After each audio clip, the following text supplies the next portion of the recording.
నమస్తే, welcome to our channel. నేను సిరి. గత 5 ఏళ్లలో జగన్మోహన్ రెడ్డి గారు ఏమేమి పథకాలు ఇచ్చారు, అసలు ఏమేమి ఆయన ఇచ్చిన హామీలను నెరవేర్చారు ఏంటనేది అసలు ఇంతవరకు ఎవరికి అర్థం కాని పరిస్థితి. కానీ తను మాత్రం 99% నేను చేశాను, ప్రజలకి అన్నీ చేశానని చెప్పడం అయితే జరిగింది. అయితే ఇప్పుడున్న పరిస్థితుల్లో ఆ నేతలు, వైసీపీ నేతలు చేస్తున్న గత 5 సంవత్సరాల్లో ఏవేవైతే చేశారో ఒక్కొక్కటిగా బయటకు వస్తున్నాయి. అయితే ప్రస్తుతం ఉన్న కాలంలో జగనన్న లేఅవుట్లో భారీ కుంభకోణం. అంటే అక్కడ ప్రజలకు ఇస్తామన్న ఇళ్లలో ఇంతవరకు కనీసం ఒక 100 ఇళ్ళు కూడా కట్టని పరిస్థితి. సో ఈ అంశాన్ని మనకి ఇంకా పూర్తిగా వివరించడానికి మనతో పాటు ఉన్నారు ప్రముఖ సీనియర్ జర్నలిస్ట్ దుర్గా కుమార్ గారు. నమస్కారం సార్. నమస్కారం మా సిరి, మన వీక్షకులు కూడా నమస్కారం సార్. ఇప్పుడు చూస్తుంటే అసలు ఆంధ్రప్రదేశ్లో గత 5 సంవత్సరాలు ఏం జరిగిందనేది ఇప్పటికీ అదొక పీడకల అనాలో మరి ఇంకేమనాలో తెలియని పరిస్థితి. అక్కడ పేద ప్రజలకి ఇల్లులు కట్టిస్తామని చెప్పి కట్టించడం ఏమో తెలియదు, కానీ అసలు వాళ్ళంతటా వాళ్ళు ఎన్ని చేశారంటే కనీసం 100 ఇళ్ళు కూడా కట్టించలేని పరిస్థితి. జనాల్ని అసలు ఎందుకు ఇంతలా మోసం చేశారు? జనాల ఆ డబ్బుల్ని ఎందుకు అంటే మీరు ఇందాక చెప్పినట్టు అంత జనం డబ్బులు తినడానికి ఎందుకు ఆశపడుతున్నారు అసలు వీళ్ళు? ఇక డబ్బు దాహం వచ్చిన దందాహం అది ఎప్పటికీ తీరదమ్మా. జీవితకాలంలో ఆ దందాహం అనేది తీరదు. 1,00,000 కోట్లు కాదు, 10 లక్షల కోట్లు సంపాదించినా కూడా ఇంకా ఏదైనా తేరగా వస్తే తిందామనే ఆలోచన మీదే ఉంటారు తప్ప. అందులోనూ జగన్మోహన్ రెడ్డి గారు అయితే వాళ్ళ పార్టీ వాళ్ళే చెప్తున్నారు, ఆ లిక్కర్ చీప్ నాసిరకం లిక్కర్ని ఎక్కువ రేట్లకు అమ్మటం వలన మా పార్టీ మీద వ్యతిరేకత వచ్చిందని వాళ్ళ పార్టీలో మాజీ మంత్రులు, మాజీ ఎమ్మెల్యేలు ఎవరైతే ఓడిపోయారో ఇప్పుడు చెప్పటం మొదలుపెట్టారు. తర్వాత మా పార్టీలో జరిగినటువంటి ఇసుక విధానం కానీ ఇవన్నీ కూడా ప్రజలు ఇబ్బంది పడ్డారు, ప్రజలు నష్టపడ్డారు వీళ్ళ దందాహం వలన. తర్వాత వీళ్ళు నాయకులు ఇతర ప్రతిపక్ష నాయకులని, వాళ్ళ కుటుంబ సభ్యుల్ని అసభ్య పదజాలంతో శాసనసభలో కూడా వాళ్ళకుండా అవకాశాలను దుర్వినియోగం చేసి చేయటం. తర్వాత ముఖ్యమంత్రి గారు కూడా దానికి ఒత్తాస పలకటం. శాసనసభలో ఆయన చూడలేదనుకుంటున్నాడు ఆయన చేసిన పనులన్నీ. గతంలో శాసనసభలో, పార్లమెంట్లో జరిగిన వాళ్ళ ప్రవర్తనకి చూడటానికి ప్రజలకు ఆ రోజుల్లో ఈ మీడియా అవకాశం లేదు. ఇవాళ లైవ్ చూపిస్తున్న తర్వాత ఇవన్నీ కూడా టీవీల్లో చూస్తున్నారని వాళ్ళు మర్చిపోయి ఆయన ప్రవర్తన, ఈ బూతులు మాట్లాడే మంత్రుల్ని ఎలా ప్రోత్సహించాడు, ఎలా బల్లలు సరిచాడు. ఒక ముఖ్యమంత్రి అనే వ్యక్తి సభలో ఉన్నప్పుడు ఆయన ఎవరైనా సరే వాళ్ళ శాసనసభ్యులు తప్పుగా మాట్లాడినా కూడా ఖండించాలి, నిలబడి అతను కూర్చోబెట్టాలి, జరిగిన దానికి క్షమాపణ చెప్పాలి, అది రికార్డులను తొలగించమని కూడా స్పీకర్ గారికి విజ్ఞప్తి చేయాలి. అది హుందాతనం. అంతేగాని అసభ్యంగా వాళ్ళ కుటుంబ సభ్యుల్ని కనుక దూషిస్తుంటే ఆనందపడిపోయి ఇంకా తిట్టండి అని సైగలు చేసి ఈయన కూడా ఇతర సభ్యులతో పాటు బల్లలు సరిస్తే దాని ఫలితమే ఇవాళ ఆయన ఓటమికి కూడా కారణం. ఇప్పుడు వాళ్ళే ఒప్పుకుంటున్నారు, మా ముఖ్యమంత్రి డబ్బుల కక్కుర్తికి నాసిరకం లిక్కర్ అమ్మి జనం చచ్చిపోయారు, దాంతో అధిక రేట్లకు అమ్మారు. అధిక రేట్లంతా వాళ్ళకే వెళ్ళినాయి, వాళ్ళ డిస్టిలరీస్ అవన్నీ. కాబట్టి డబ్బుకి మీరు అన్నారు కదా ఎంత ఉన్నా కూడా ఇంకా ఉంటుందా అంటే ఉంటుంది. ఇప్పుడు రాష్ట్రం మొత్తం అని పిండుకు తిన్న జగన్మోహన్ రెడ్డి గారు తన సొంత నియోజకవర్గంలో అయినా పథకాలను ఖచ్చితంగా అమలు చేయాలి కదమ్మా. ఇప్పుడు మీరు అడిగారు, ఇప్పుడు తన సొంత ఇలాకాలో కూడా 8,400 ఇళ్ల కోసం డబ్బులు శాంక్షన్ అయితే 99 ఇళ్ళు మాత్రమే కట్టారు. 100 కూడా అవ్వాలి. 99 కూడా కట్టింది చాలా నాసిరకం. ఇవాళ కనుక వాటి మీద ఎంక్వైరీ చేస్తే వాళ్ళు వాడిన కలప కానీ, వాళ్ళు వాడిన స్టీల్ కానీ చాలా నాణ్యత తక్కువైన వాటితో కట్టారు. కట్టామా అంటే కట్టాం, బొమ్మరిళ్ళు నామమాత్ర పిళ్ళే.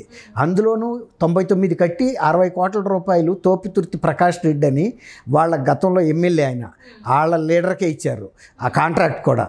అంటే వాళ్ళు పంచుకున్నట్టే కదా 60 కోట్ల రూపాయలు మొత్తం, అది 85 కోట్ల రూపాయల ప్రాజెక్టు. ఇది 8,400 కడితే అంత ఇవ్వాలి, కానీ కట్టిన 99 ఏళ్ళకే 80% ఇచ్చేసినట్టే, అంతే కదా. 60-70% ఇచ్చారు. ఇచ్చేస్తే ఇది సొంత నియోజకవర్గంలో కూడా ప్రజల్ని ఇంత మోసం చేస్తారా? ఆయన నియోజకవర్గం పులివెందుల్లోనే జరిగింది. అదే అండి, పులివెందుల్లోనే నీ సొంత నియోజకవర్గంలోనే ఇంత అవినీతికి పాల్పడితే నువ్వు రాష్ట్రంలో ఇతర నియోజకవర్గాల్లో నువ్వు చేయటంలో ఆశ్చర్యం ఏముంది? నువ్వు చేసిన దానికి అంటే ఒకటేంటంటే ఇతర జిల్లాల ప్రజలందరికీ, ఇతర ప్రాంతాల ప్రజలకి ఆయన సొంత నియోజకవర్గంలో కూడా అవినీతికి పాల్పడి పేద ప్రజలకు అక్కడ అన్యాయం చేశాడు, ఇక్కడ కూడా అన్యాయం చేశాడు. కాబట్టి మన ఒక్కళ్ళనే చేయలే, ఆయన సొంత ప్రాంతం పట్ల కూడా ఆయనకి ఏం అభిమానం లేదు, తేలిపోతుంది కదా. వాళ్ళు ఎవరు నిన్ను నమ్ముకుని గెలిపించారు, తరతరాలుగా దాదాపు ఒక 50 ఏళ్ల నుంచి వాళ్ళ కుటుంబాలను గెలిపిస్తుంది పులివెందుల్లో.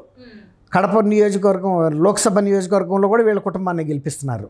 అలాంటప్పుడు ఆ సొంత నియోజకవర్గ ప్రజలకు ఆ విధమైన మోసం చేస్తే ఇది ఎంత తీవ్రమైన విషయం, ఎంత ఆందోళనకరమైన విషయం. ఇప్పుడు నిధులంతా కూడా గృహ నిర్మాణ సంస్థ దీని ద్వారా వెళ్ళిపోయినాయి. ఇప్పుడు ఆయన కట్టడం ఏం చేస్తారు? నేను ఇప్పుడు బిల్లు అయితే ఇచ్చేశారు అతనికి, నేను కట్టబట్టే కదా ఇచ్చింది, కట్టకుండా ఎవరు కూడా కట్టిన తర్వాత కూడా 3-4 దశల్లో దాన్ని చెక్ చేస్తారు. ముందు జూనియర్ ఇంజనీర్ రికార్డ్ చేస్తాడు, తర్వాత డిప్యూటీ ఎగ్జిక్యూటివ్ ఇంజనీర్ చెక్ చేస్తాడు, తర్వాత మళ్ళీ ఎగ్జిక్యూటివ్ ఇంజనీర్ కూడా ఫైనల్ చెక్ చేసిన తర్వాత బిల్లులు రిలీజ్ అవుతాయి. ఇప్పుడు అవన్నీ అయిన తర్వాతే నాకు పేమెంట్ అయిందని ఇతను కనుక రేపు వీళ్ళు కోర్టుకు వెళ్ళినా కూడా ఆయన తప్పుకెళ్ళిపోవచ్చు. నేనైతే కట్టాను అక్కడ ఇల్లు బై యాక్ట్ ఆఫ్ గాడ్, అంటే ఏమన్నా సుడిగాలు వచ్చినాయా, తుఫాన్లు వచ్చినాయా నాకు తెలీదు. వాళ్ళైతే డబ్బులు పేమెంట్ ఇచ్చారు అంటే కట్టినట్టే కదా. ఇవాళ నన్ను కట్టమంటే రెండోసారి కట్టలేను, నేను 60 కోట్లకు సంబంధించిన బిల్ ఇది కట్టేశా. ఇక మిగిలింది ఏదన్నా ఉంటే నేను డబ్బులు తీసుకోలేదు కాబట్టి, ఇక నాకు ఆరోగ్యం బాగోలేదు కాబట్టి నేను ఈ వర్కులు చేయను, అంతే కదా, అంతే, వెళ్ళిపోవచ్చు అంతే. అసలు ఇట్లా ఇంత ఎందుకు సార్? అవునా కాదు, ఈ లాజిక్ పనిచేస్తా లేదా? నువ్వు చిన్నదానివైనా అతను వెళ్ళి కోర్టులో కనుక వీళ్ళు వెళ్ళి నాకు అతను కట్టకుండా అంటే నాకు కట్టితే నువ్వు అంతకే ఇచ్చారండి, మిగిలిన ఇంకా నాకు అక్కడ 15 కోట్లు రావాలి, 25 కోట్లు రాకను, మొత్తం 84 కోట్ల 70 లక్షలు నాకు ఇచ్చింది కేవలం 60 కోట్లు. ఇంకా 24 కోట్ల 70 లక్షల వరకు నేను చేయలేదు కాబట్టి నాకు ఇవ్వలేదు. నేను దాని గురించి ఏం అడగట్లేదు. ఇప్పుడు కట్టినంత వరకు ఇచ్చారు, నేను వెళ్ళిపోయా. ఏమైనాయి అంటే నాకు తెలియదు వాళ్ళు ఏం చేసుకున్నారు. ఇక్కడ పీకి అమరావతిని కూడా పీకి రోడ్లు అవన్నీ ఇంకోసాటికి తీసుకుపోయారు. అలాగే ఏమైనా ఓడగొట్టుకుని ఎక్కడైనా కట్టుకున్నారో నాకు తెలియదు అన్నాడు అనుకోండి, అప్పుడు వీళ్ళు ఏం చేస్తారు? కానీ ఇదంతా కూడా ప్రజల సొమ్మే కదా. ఇప్పుడు అందుకే వీళ్ళ మీద కేసు బుక్ చేయాలి, దీనికి ముఖ్యమంత్రిని కూడా బాధ్యుని చేయాలి. ఆ నియోజకవర్గ శాసనసభ్యుడిగా, ముఖ్యమంత్రిగా ఆయన, ఇప్పుడు చంద్రబాబు నాయుడు గారు కూడా స్కిల్ డెవలప్మెంట్ కేసులో ఆయన ముఖ్యమంత్రిగా ఉండబట్టే కదా బుక్ చేశారు. ఈయన ఆ ప్రాంత ఎమ్మెల్యేగా ఉన్నాడు, ముఖ్యమంత్రిగా ఉన్నాడు, సొంత నియోజకవర్గంలో ఆయనకి కావాల్సిన వాళ్ళకి ఆ కాంట్రాక్ట్ ఇచ్చి మరి ఇంత దోపిడీకి పాల్పడ్డారు. దీన్ని బట్టి ఏమర్థమవుతుంది మనకి? తర్వాత ఎంపికలో కూడా అర్హులైన వాళ్ళు కాకుండా వాళ్ళ పార్టీకి వాళ్ళకి అనుకూలంగా ఉన్న వాళ్ళని ఎంపిక చేశారని కూడా చెబుతున్నారు. అక్కడ కూడా ఫ్రాడ్డే. ఇప్పుడు అవన్నీ కూడా ఈ మొత్తం ఇన్సిడెంట్ మీద దీని పేరు ఏంటంటే పులివెందులో జగనన్న మెగా లేఅవుట్ ఆయన పేరే పెట్టారు. అంత మోసం జరిగితే ఆయన కూడా అప్రతిష్టే కదా. అట్లాంటి పరిస్థితుల్లో ఈ మొత్తం ఇష్యూ మీద ఇచ్చేయాలి, ఎంక్వైరీ చేసి వైట్ పేపర్ కూడా వేసి బాధ్యుల మీద కేసు బుక్ చేయాలి, చేసి వాళ్ళని జైలుకి పంపాలి. ఇప్పుడు ఉండవల్లి అరుణ్ కుమార్ గారు ఆయనకి చాలా ఆత్మీయుడు, జగన్మోహన్ రెడ్డి గారి కుటుంబానికి. రెవెన్యూ రికవరీ కింద వాళ్ళను వసూలు చేయాలి వాళ్ళ దగ్గర ఈ డబ్బులంతా కూడా. ఇది ఒక మచ్చుతోనకమ్మ అంతే. ఇంకా అంటే ఇది జస్ట్ చంద్రబాబు నాయుడు గారు మొన్న లాస్ట్ మంత్ 12న ప్రమాణ స్వీకారం చేశారు. ఈ మంత్ ఇంకా 12th రాలేదు. ఈ లోపే ఇన్ని గన బయటకు వస్తున్నాయి అంటే ఇంకా వస్తాయి, పులివెందుల్లోనూ వస్తాయి, రాష్ట్ర వ్యాప్తంగా పుట్టలు పగిలినట్టు వస్తాయి చూడండి. ఎందుకంటే 5 సంవత్సరాల్లో జరిగింది ఆంధ్రప్రదేశ్లో అవినీతి, అక్రమాలు, దౌర్జన్యాలు, దాష్టికాలు, భూ కబ్జాలు, తర్వాత గృహదహనాలు, లూటీలు, దొమ్మీలు, కిడ్నాపులు, రేపులు, ఇవే జరిగినాయి. 5 సంవత్సరాల పాటు ఆయన కేవలం ప్రజల మీద కక్షతో తీర్చుకున్నాడు. అందుకే ప్రజలు ఇప్పుడు ఆయన్ని కక్ష కట్టి ఓడించారు.